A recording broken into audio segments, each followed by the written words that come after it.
The crystal gardens of Nexara Prime stretched endlessly beneath twin purple suns, their faceted surfaces catching light and throwing rainbows across the metallic pathways. Dr. Zephira Kess walked these paths every morning, her four arms moving in the graceful, synchronized rhythm that her people, the Nexari, had perfected over millennia. Her translucent blue skin shimmered with bioluminescent patterns that shifted with her emotions, currently displaying the deep indigo of profound melancholy. She paused beside the memorial grove, where crystalline trees grew in perfect geometric formations. Each tree represented a life lost during the Great Plague that had swept through their galaxy 3 cycles ago. Zephira's own tree stood among them. Though she still lived, the tree wasn't for her death, but for something equally devastating: the loss of her ability to feel the telepathic bonds that connected all Nexari to each other and to the universe itself. The plague hadn't just killed millions. For survivors like Zephira, it had severed the neural pathways that allowed them to experience what her people called the Great Connection, the shared emotional and spiritual network that made love, friendship, and family bonds possible. She was alive but utterly alone in a way that no Nexari had ever been before the plague. Other survivors had chosen to enter the sleep chambers, preferring induced hibernation to facing an existence without connection. But Zephira was a xenobiologist, and her scientific curiosity had kept her functioning, even if she couldn't truly feel anymore. She studied other species, trying to understand how beings could exist without the telepathic bonds her people took for granted. The morning routine continued as she made her way to the research complex, a massive structure that spiraled up toward the clouds like a DNA helix made of living metal. Inside, her laboratory hummed with the activity of automated systems analyzing samples from across the galaxy. She had spent years cataloging the emotional and social structures of hundreds of species, searching for something, anything, that might help her understand how to live without the Great Connection. Today was different, though. The morning's transport manifests showed something unusual: a lone human ship requesting permission to dock. Humans were rare in this sector of the galaxy, and even rarer was a human traveling alone. Most species considered isolation a form of madness, but humans seemed to manage it with a resilience that fascinated Zephira. She watched through her laboratory's observation port as the small, battered vessel settled onto the landing platform. It was nothing like the elegant, flowing designs preferred by most galactic civilizations. The human ship looked like it had been assembled from spare parts and held together by determination and hope. Black scorch marks along its hull told stories of narrow escapes and desperate journeys. The airlock cycled, and a figure emerged. Even from this distance, Zephira could see the human was tall by their species' standards, wearing a worn leather jacket over practical clothing that had seen better days. What struck her most was the way the human moved, not with the careful precision of most spacefaring species, but with an easy confidence that spoke of someone comfortable with uncertainty. Captain Marcus Chen stretched his arms above his head, working out the kinks from weeks of cramped travel in his ship's tiny cabin. The gravity on Nexara Prime was lighter than Earth standard, making him feel almost buoyant after so long in the artificial gravity of his vessel. He'd heard about this world's beauty, but seeing it firsthand took his breath away. The crystal gardens created a landscape that seemed to exist at the intersection of nature and art, geology and dreams. He'd come here following a lead about rare mineral deposits, but mostly because he needed somewhere quiet to repair his ship and figure out his next move. The freelance trader's life had been good to him for a while, but recent setbacks had left him with more debt than cargo, and more questions than answers about where his life was heading. The Nexari who greeted him at the customs station were unlike any beings he'd encountered before. They moved with a fluid grace that made him think of dancers, or maybe water flowing around obstacles. Their bioluminescent skin patterns shifted constantly, creating a sort of visual language he couldn't read but found oddly calming to watch. The customs officer, whose name translated roughly as Harmony of Evening Stars, processed his documentation with efficient kindness. "You are welcome on Nexara Prime, Human Marcus. Your ship registration shows you travel alone. This is unusual, yes? Most species find solitude difficult to endure." Marcus shrugged, a gesture that seemed to puzzle the Nexari. "I've got my books, my music, and my thoughts. Sometimes that's all the company a person needs." Harmony's skin patterns shifted to what Marcus guessed might be confusion or curiosity. "Your species fascinates our researchers. There is one in particular who studies solitary beings and their adaptation methods. Perhaps you would be willing to speak with her. Dr. Zephira Kess works in the research complex. She could provide you with detailed information about our world, and in return, I'd be her research subject for a while," Marcus finished. "I don't mind. Sounds like it might be interesting." The walk to the research complex took him through sections of the city that seemed to have been grown rather than built. Architecture flowed like frozen music, and everywhere he looked, crystal formations integrated seamlessly with advanced technology. Gardens filled with plants from dozens of worlds created pockets of familiar and alien beauty. What struck him most was the silence. Not the absence of sound. There was plenty of that, from the gentle humming of machines to the whisper of wind through crystal chimes. But there was an emotional silence, a sense that these people were going through the motions of life without fully living it. He'd felt something similar in human refugee camps, in places where people had lost so much that they could only focus on survival. The research complex was even more impressive up close. The reception area soared overhead like the inside of a seashell, with corridors branching off in directions that seemed to follow some organic logic rather than traditional architectural principles. The Nexari, who directed him to Dr. Kess's laboratory, moved with the same fluid grace as the others, but Marcus noticed something in their bioluminescent patterns that reminded him of sadness. Dr. Zephira Kess turned from her work as he entered her laboratory, and Marcus felt that peculiar moment of recognition that sometimes happens between strangers. Not that they'd met before, but that they were both people who understood something about being alone in the universe. She was taller than most Nexari he'd seen, with skin that shifted through shades of blue and silver like moonlight on water. Her forearms moved independently as she worked, and her large, dark eyes held an intelligence that was immediately apparent. But there was something else there, too, a depth of sadness that made Marcus think of deep ocean trenches, places where light rarely reached. "You are the human who travels alone," she said, her voice carrying musical overtones that were part of how her species communicated. "I am Dr. Zephira Kess.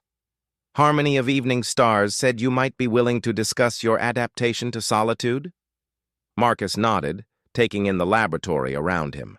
Specimens from dozens of worlds floated in containment fields, and holographic displays showed complex neural network diagrams that hurt his head to look at directly. "Sure, though I'm not sure how interesting my story is." "What exactly are you studying?" Zephira gestured toward a comfortable seating area that had been designed to accommodate multiple species. As they sat down, her skin patterns shifted to what Marcus was beginning to recognize as the Nexari equivalent of careful consideration. "My people experience existence through what we call the Great Connection," she began. "We are telepathically linked to each other and to the emotional currents of the universe itself. Love, friendship, family bonds, they are not just feelings for us, but actual neural pathways that connect our minds and souls." Marcus felt a chill of understanding. "And you've lost that connection somehow?" "A plague swept through our region of space 3 cycles ago. It killed millions, but for some survivors like myself, it severed the neural pathways that allowed us to experience the Great Connection.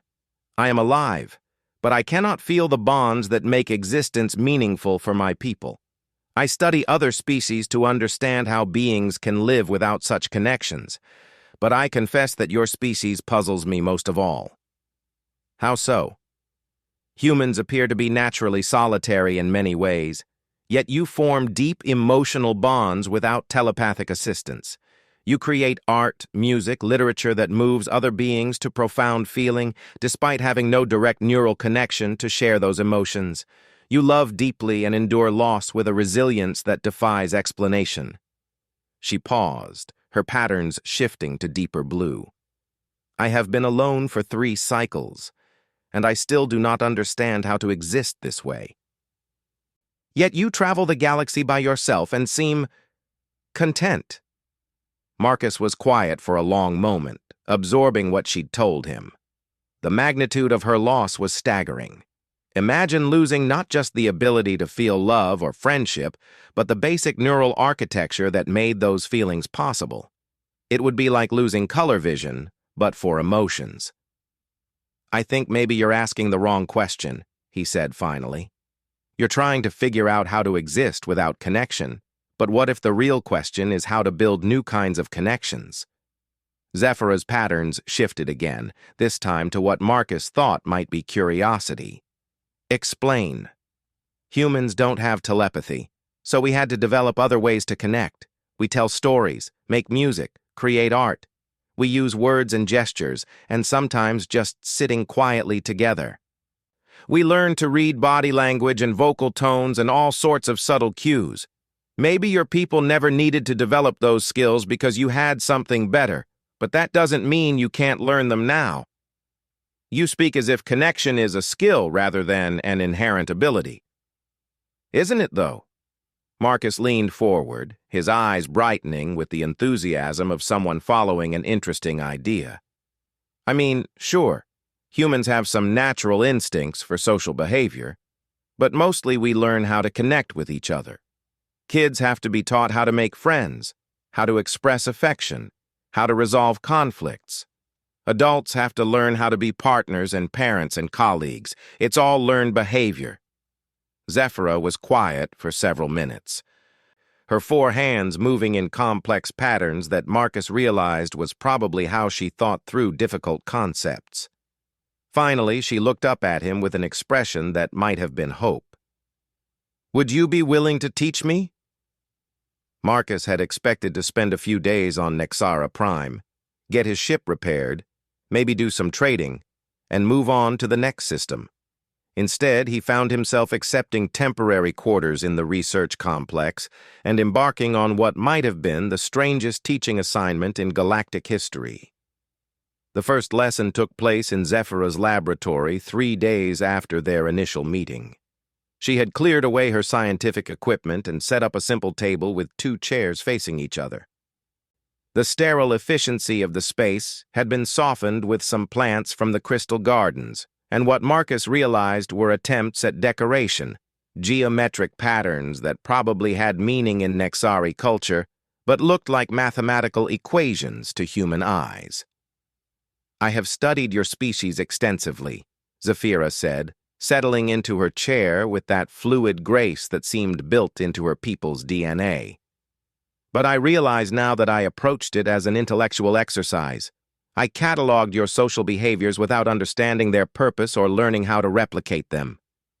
Marcus nodded, trying to figure out where to start. How do you teach someone to feel when their brain's hardware for feeling has been damaged? Okay, let's begin with something basic. When humans meet someone new, we often start with what we call small talk. Conversation that isn't really about exchanging important information, but about establishing comfort and finding common ground. This seems inefficient, Zephira observed.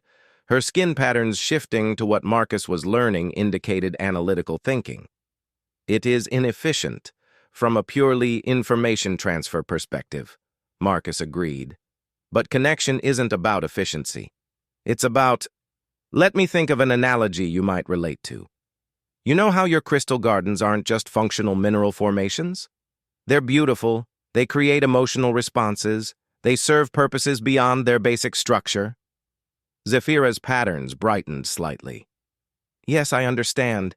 The aesthetic and emotional functions are as important as the physical ones. Exactly.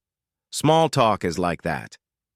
It serves an emotional and social function that's separate from its information content. Marcus settled back in his chair. So, let's try some.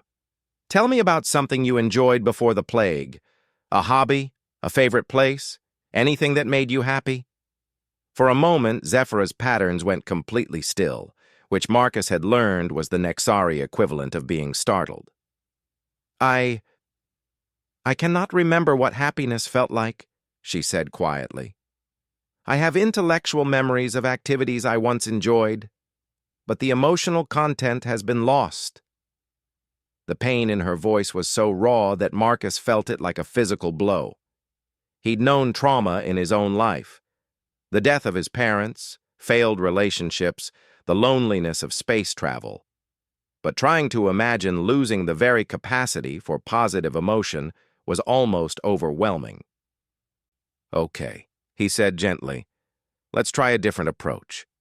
Tell me about your work, what you're studying, what you hope to discover. Not the emotions associated with it, just the facts. Zephyra's patterns gradually resumed their normal shifting as she began to describe her research into comparative xenobiology, her theories about the evolution of consciousness across different species, and her particular interest in how various beings formed social bonds. As she talked, Marcus noticed something that he wasn't sure she was aware of. Her posture changed, her voice took on different inflections, and even her bioluminescent patterns became more animated. You're still passionate about your work, he said when she finished. You might not be able to feel it the way you used to, but it's still there. What do you mean? The way you sit up straighter when you talk about a new discovery, how your voice gets faster when you describe something exciting. The fact that you've spent 3 years trying to understand how other species cope with isolation instead of just giving up. That's passion, even if your brain processes it differently now. Zephyra considered this, her 4 hands moving in those complex thinking patterns. You suggest that emotions exist on multiple levels, conscious feeling and unconscious expression? Something like that. Humans talk about muscle memory, where your body remembers how to do something even when your conscious mind doesn't. Maybe you have emotional memory, where part of you still knows how to care about things even if you can't feel it directly. Over the following weeks, their sessions evolved from formal lessons to something more like conversations between friends. Marcus taught Zephyra about human body language, vocal tones, and the subtle art of reading between the lines. In return, she shared her vast knowledge of galactic cultures and her unique perspective on consciousness and connection. They walked through the crystal gardens together, Marcus pointing out how the interplay of light and shadow created different moods, how the mathematical precision of the formations somehow resulted in organic beauty. Zephyra showed him the memorial grove and explained the significance of each crystalline tree. When she spoke about the ones representing her lost colleagues and friends, Marcus noticed that her skin patterns took on the deep purple shades she'd told him indicated grief in Nexari culture. You're mourning them, he said one evening as they sat beside her own memorial tree. Maybe not the way you used to, but you're still grieving their loss. How can I grieve if I cannot feel sadness? She asked. The same way you can be passionate about your work without feeling passion directly. The emotion is there, but it's translated differently, like hearing music through water instead of air, distorted but still recognizable. Marcus had been on Nexara Prime for almost 2 months when Zephyra made her first breakthrough. They were in her quarters, sharing a meal that combined human and Nexari cuisine into something that shouldn't have worked, but somehow did. Marcus was telling her a story about his childhood on Earth, about building tree houses with his brother and getting into trouble for tracking mud through their mother's garden. Your expression changes when you speak of your family, Zephyra observed. Your eyes become softer, and you use your hands more to gesture. There is affection in your voice, but also sadness. They are no longer alive. My parents died in a transport accident when I was 25. My brother and I had a falling out a few years ago over something that seems pretty stupid now. Haven't spoken to him since. Marcus realized he'd shared more personal information than he usually did. Something about Zephyra's clinical yet caring attention made it easier to be honest. You carry their absence with you, she said. Not just their memory, but the shape of their loss. I guess that's one way to put it. Zephyra was quiet for several minutes, her patterns shifting through complex cycles that Marcus had learned indicated deep thought. Finally, she spoke. I think I am beginning to understand something. I have been trying to feel the same emotions I felt before the plague, but perhaps that is impossible. The neural pathways are gone. But you suggest that emotions can exist in different forms? Think about it this way, Marcus said. If someone loses their sight, they can still experience beauty through sound, touch, smell, taste. It's not the same as vision, but it's still real beauty. Maybe you can't experience connection the way you used to, but that doesn't mean you can't experience it at all. You believe I am capable of forming new emotional pathways? I think you already have. You care about your research enough to have spent 3 years working on it alone. You care about helping other plague survivors, or you wouldn't be trying to understand how to live without the Great Connection. You've been taking care of me for weeks, making sure I'm comfortable, sharing your knowledge, worrying about whether I'm homesick. Marcus paused. And I think you care about me, even if you can't feel it the way you think you should. Zephyra's patterns went completely still again. But this time, it wasn't from shock. It was from the intensity of trying to process something enormous. I do not feel affection for you in the way my people experience it, she said slowly. But I find myself wanting to know about your day. I look forward to our conversations. When you mentioned your family, I felt, not sadness exactly, but a recognition of loss that resonated with my own experience.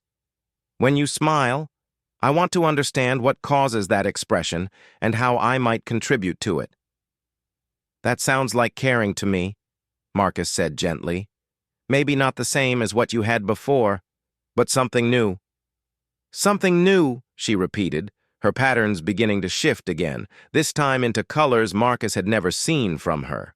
Bright gold and silver that seemed to dance across her skin like captured starlight. The next morning, Zephyra approached her laboratory with anticipation for the first time since the plague. She had scheduled another session with Marcus. But this time, she had an agenda beyond learning human social customs. She wanted to explore this new possibility, that connection could be rebuilt rather than just remembered. Marcus arrived to find her rearranging the furniture again, but this time the laboratory looked less like a meeting room and more like a living space. She'd brought in more plants, added some art from various cultures, and created what could only be described as a cozy corner for conversation. I have been thinking about what you said, she began without preamble, which Marcus had learned was typical Nexari efficiency. About building new kinds of connections, I would like to attempt something. What did you have in mind?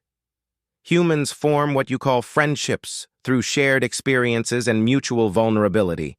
You have shared many personal stories with me, but I have not reciprocated. I would like to practice being emotionally open with you. Marcus felt a flutter of something that might have been nervousness. Over the weeks they'd spent together, he'd come to care about Zephyra more than he'd expected. Her combination of brilliant intelligence and devastating loss, her determination to find meaning in existence even when existence felt meaningless, had touched something in him that he'd kept carefully protected since his own losses. "Okay," he said. "What would you like to share?" Zephyra settled into her chair, her patterns shifting to the deep blues that Marcus now recognized as emotional vulnerability. "Before the plague, I was bonded to another researcher. The word does not translate well, but it was deeper than your concept of marriage. Our minds were actually linked, sharing thoughts and feelings in real time. His name was Resonance of Crystal Song, and he was studying the mathematical patterns that underlie musical harmony across different species." She paused, her patterns deepening. "When the plague came, he was among the first to die. I felt his death through our neural link. Not just the loss of him, but the actual moment when his consciousness ceased to exist. The trauma of that experience may have contributed to my loss of connection capability." Marcus felt his chest tighten with sympathetic pain. "Zephyra, I'm so sorry. I am sharing this not for sympathy, but because I want you to understand what friendship means to me now. With Resonance of Crystal Song, connection was automatic, unconscious, as natural as breathing. With you, I must choose to connect. I must work to understand your expressions, to interpret your words, to offer support when you need it. It is harder, but also more intentional." Her patterns shifted to those bright gold and silver hues again. "I think I prefer the choice. Because it's something you're building instead of something you just inherited? Yes. And because you choose to connect with me as well, despite my limitations. You could have left Nexara Prime weeks ago, but you stayed to teach me something you owe me nothing to teach. That is..." She paused, searching for words. "That is what humans call kindness? It's one form of kindness, yes. I find that I value your kindness greatly. I look forward to your company. I worry about you when you seem sad or tired. I want to offer you comfort and support." Her patterns brightened further. "I believe this is what you mean by caring, even if I experience it differently than I once did." Marcus realized he was smiling broadly, the kind of genuine expression that seemed to fascinate Zephyra whenever she saw it. "I care about you too," he said, "more than I expected when I first arrived here." "This concerns you?" she asked, her analytical nature picking up on some nuance in his tone. "A little," Marcus admitted. "I'm not great at staying in one place or maintaining long-term relationships. Part of why I became a freelance trader was to avoid getting too attached to anyone or anywhere." "You fear that caring for others leads to loss." "Something like that." Zephyra was quiet for a moment, considering this. "Perhaps that is why the universe brought you to someone who has already experienced the ultimate loss." "I cannot lose my capacity to feel. It is already gone. But I can choose to build new forms of feeling, and I can choose to value what I build with others. There is a freedom in that choice that I think you might understand." Marcus felt something shift inside his chest, like a piece of armor he'd been wearing for years, suddenly becoming too heavy to carry. "You're saying that because you've already lost everything. You're not afraid to risk building something new?" "I am saying that I have learned the difference between having something and choosing something. The great connection was something I had, something that could be taken away. This feeling I have for you, this caring, this friendship, this..." She searched for words, her patterns shifting through several colors before settling on warm amber. "This love that I am choosing to build with you, it exists because we both decide it exists. It cannot be taken by plague or accident or the whims of the universe. It can only be unmade by our own choices." Marcus stared at her, feeling the weight of those words settle into his bones. Love. She'd said love, and somehow the way she meant it, as a conscious choice rather than an overwhelming feeling, made more sense to him than any definition he'd heard before. "I think," he said carefully, "that I've been afraid of choosing love because I thought love was something that just happened to you. something that made you vulnerable because you couldn't control it. But if love is a choice, Zephyra continued, her patterns bright with understanding, then it is also a form of strength. You cannot lose something you actively decide to maintain. They sat in the warm amber light of her bioluminescence, two beings from different worlds who had both lost more than they'd thought they could survive, discovering together that connection wasn't something you had, but something you built, one conscious choice at a time. 6 months after Marcus had first stepped onto Nexara Prime, the Crystal Gardens reflected a different kind of light. The Memorial Grove had become a place of hope rather than just mourning, as other plague survivors began to emerge from their sleep chambers, drawn by reports of Dr. Zephyra Kess's research into alternative forms of connection. Marcus stood at the observation port of Zephyra's laboratory, watching a group of Nexari working together to plant new crystal formations. Their movements were stilted, awkward. None of them could feel the natural telepathic coordination their species had evolved with, but they were learning to work together through verbal communication and visual cues.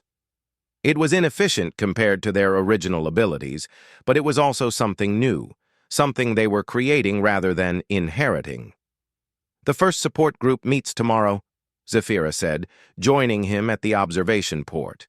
Her skin patterns had developed new variations over the months, colors and combinations that didn't exist in traditional Nexari emotional language because they represented feelings her people had never needed words for. 17 survivors have volunteered to participate in learning what you call human-style connection techniques. Marcus nodded, watching as one of the Nexari below gestured emphatically to explain something to their companions. The gesture was clumsy by human standards, but the fact that they were trying at all represented a revolution in how her people understood communication. "How are you feeling about it?" he asked, then caught himself. It had become habit to ask Zephyra about her feelings, even though she experienced them differently than most beings.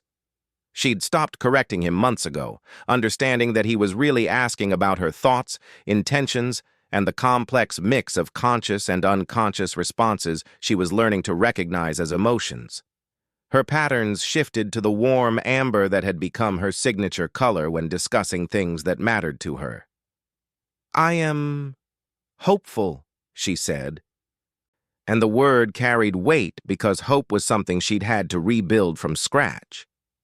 But also concerned about the responsibility. What if I teach them incorrectly? What if this new form of connection proves inadequate for their needs?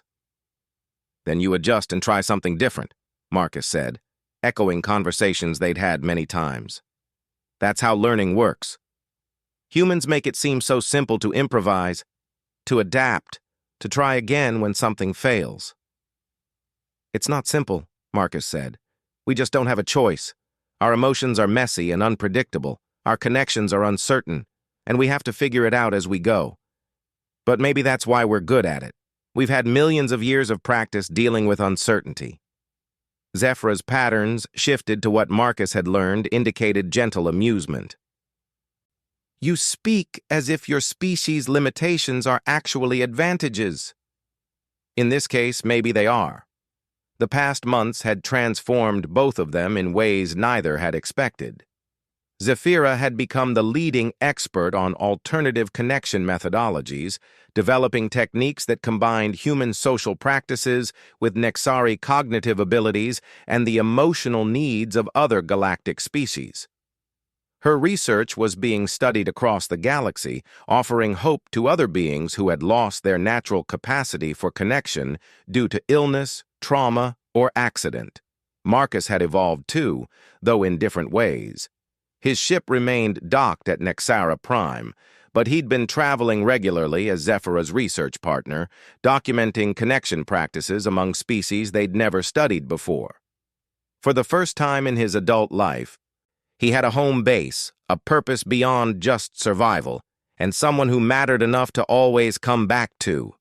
Their relationship had deepened in ways that surprised them both. What had started as friendship had grown into something that didn't have a name in either of their languages. It wasn't quite romance as humans understood it, and it certainly wasn't the telepathic bonding that Nexari had traditionally practiced. It was something entirely new, a conscious partnership built on choice, mutual support, and shared discovery. "I have something to show you," Zephyra said, leading him toward a section of her laboratory he'd never seen before. She activated a privacy field, and the walls became opaque, shutting out the outside world. In the center of the hidden space stood a crystal tree unlike any in the memorial grove.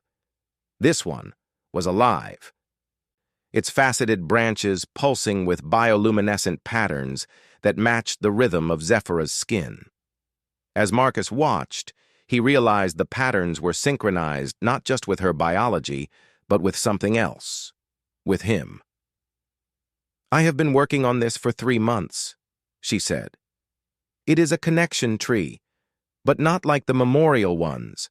This one is designed to respond to the neural activity of multiple beings simultaneously, creating a visual representation of emotional resonance between individuals."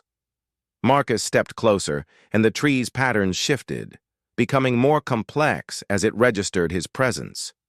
The bioluminescence began to pulse in new configurations, creating colors and rhythms that were neither purely Zephyra's patterns nor anything from human experience, but something entirely unique. "It's beautiful," he said, and meant it. "But why?" "Because I wanted to see what we look like together," Zephyra replied. "For my people, bonded pairs could feel their connection directly through the Great Connection. We took that awareness for granted, never thinking about how other species might visualize or understand their relationships. But humans are visual creatures, and I thought perhaps we could create a way to see what we have built together." The tree continued its complex dance of light, patterns flowing from one branch to another in sequences that suggested conversation, harmony, occasional discord, and resolution. It was like watching a visual symphony of their relationship. All the late-night conversations, the moments of understanding, the times they'd supported each other through difficulties, and the growing trust that had become the foundation of everything else. "We did that?" Marcus asked, wonder in his voice. "We are doing it," Zephyra corrected. "Right now as we stand here together. The tree reads multiple types of bioelectrical activity, heart rate, brain patterns, even the subtle electromagnetic fields that all living beings generate. When two individuals are emotionally connected, their fields synchronize in ways that can be measured and displayed." Marcus watched the patterns shift as he reached out to touch one of Zephyra's hands. The tree responded immediately, its bioluminescence intensifying and taking on new harmonics that seemed to celebrate the physical contact. "This is our connection," he said, understanding flooding through him. "Not telepathic, not automatic, but real, measurable, visible. I thought you should see it before I present the research to the Galactic Council next month," Zephyra said. "This technique could revolutionize how we understand relationships between different species. Bonds don't require telepathy or shared neural architecture. They only require intention, attention, and choice." Marcus felt tears gathering in his eyes, a human emotional response that had initially confused Zephyra, but which she'd learned to recognize as a sign of overwhelming feeling. "You're going to change everything, aren't you?" "We are going to change everything," she corrected. "This research exists because you taught me that connection could be a choice rather than just an inheritance. Your species' approach to building relationships despite having no telepathic abilities proved that emotional bonds are more flexible and powerful than anyone realized." The connection tree pulsed brighter, responding to the intensity of their emotions. Marcus could see how their individual patterns wove together, creating something that was neither human nor Nexari, but distinctly theirs. "What happens after the presentation?" he asked. "We continue the research. There are hundreds of species who have individuals suffering from connection disorders, trauma-induced isolation, or natural solitary tendencies that their societies don't understand. This work could help them all. Zephira paused, her patterns shifting to that vulnerable blue that still appeared when she was uncertain. But I understand if you wish to return to your previous life. You never intended to become permanently attached to one place or one person. Marcus laughed, surprising them both. Zephira, I spent most of my adult life running from attachment because I was afraid of losing what I cared about. But you've shown me something I never understood before. You can't lose something you're actively choosing to maintain. Her patterns brightened. You wish to continue this partnership? I wish to continue building whatever this is, Marcus said, gesturing toward the connection tree. I don't know what to call it, but I know I don't want to experience life without it anymore. I have been thinking about that, Zephira said. What to call what we have built together. In my language, there is no word for a chosen bond between different species who support each other's growth while maintaining their individual identities. In your language, you have marriage, friendship, partnership, but none quite fit what we experience. Maybe we need a new word. Or perhaps we accept that some connections transcend language, she suggested. The tree shows us what we are together. Maybe that is definition enough. Marcus nodded, watching the bioluminescent patterns continue their complex dance. I love you, he said, using the human concept but meaning something broader. Not the way humans usually mean it, and not the way Nexari used to experience bonding. I love you the way we've learned to build connection, consciously, intentionally, as a choice I make every day. Zephira's patterns shifted to that warm amber that had become their shared emotional signature. I love you as well, in the way I have learned to love. With awareness rather than instinct, with intention rather than compulsion. It is different from what my people once knew, but it is ours. 3 months later, Marcus stood before the Galactic Council alongside Zephira as she presented their research to representatives from over 200 species. The connection tree technology had been refined and was now being installed in hospitals, therapy centers, and research facilities across known space. The implications were staggering. Species that had never been able to form deep emotional bonds with other species were discovering that connection was possible if approached as a learnable skill rather than an inherent ability. Trauma survivors were finding new ways to rebuild their capacity for relationship. Even beings who had never experienced connection disorders were gaining new understanding of how their bonds worked and how they might be strengthened.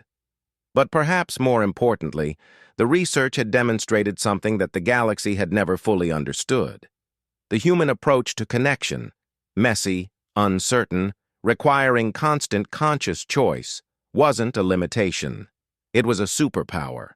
Humans had evolved to form deep emotional bonds across vast differences in personality, background, and even species, without any biological or telepathic assistance.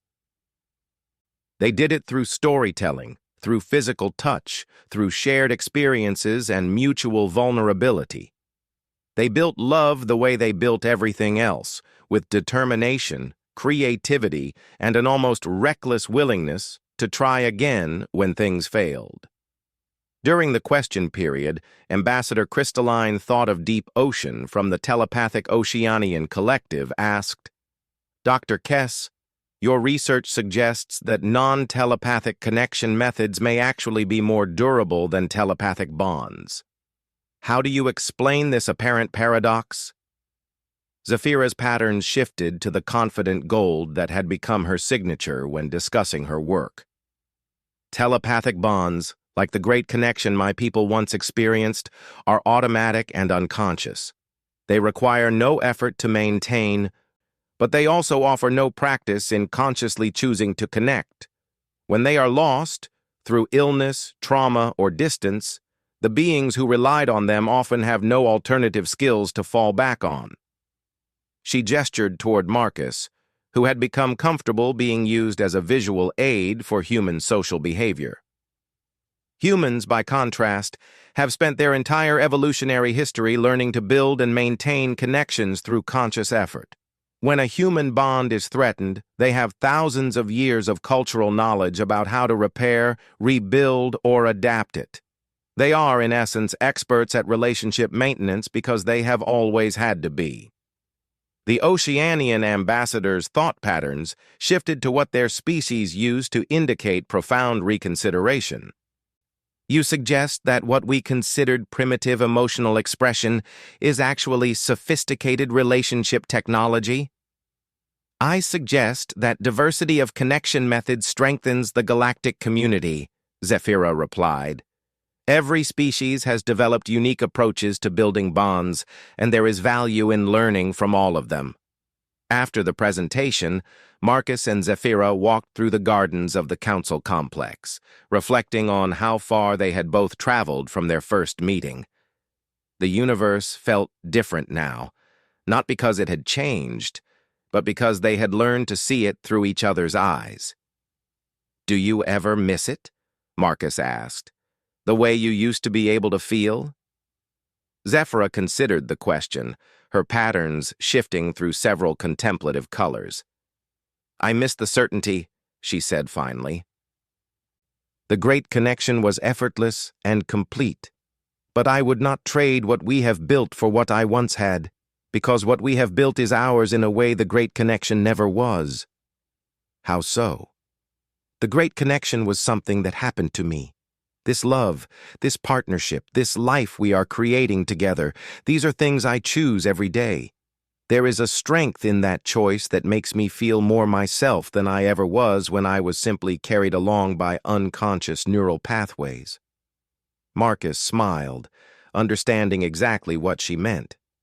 "I used to think that falling in love meant losing control, becoming vulnerable to forces beyond my ability to manage, but choosing to love feels like the most powerful thing I've ever done."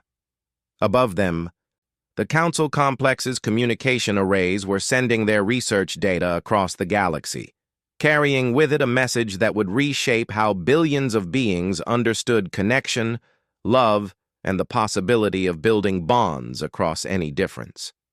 But for Marcus and Zephyra, the real revolution had already happened in the quiet moments of learning to see each other clearly, choosing daily to build something together that had never existed before, and discovering that love, conscious, intentional, freely chosen love, was the most human thing in the universe and the most powerful force for connection that any species had ever developed.